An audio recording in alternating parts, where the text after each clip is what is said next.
Naglabas na ng travel alert ang Hong Kong laban sa South Korea dahil sa banta ng MERS coronavirus. Ito ang balita ni Ferdy Petalio. Pinaiiwas muna ng Hong Kong government ang kanilang mga mamamayan sa pagbiyahe sa South Korea sa gitna ng outbreak ng Middle East Respiratory Syndrome Coronavirus o MERS-CoV.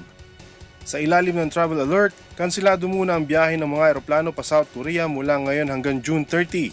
Bagaman hindi kasama sa notice ang biyahe ng cruise ships, 600 to 700 group tours pa rin ang kinansela ng Travel Industry Council of Hong Kong kung saan aabot sa 12,000 pasahero ang maapektuhan.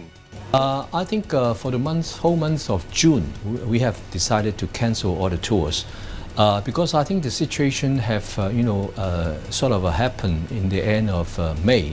Ayon kay Executive Director Joseph Tung, mas makabubuti sa industriya ang inilabas na red alert status ng pamahalaan dahil magbibigay ito ng sapat na panahon upang may ayos ng travel companies ang compensation sa mga apektadong pasahero.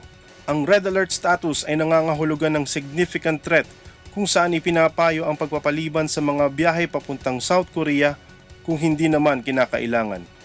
Mula dito sa Hong Kong, Ferdy Petalio, UNTV News Worldwide.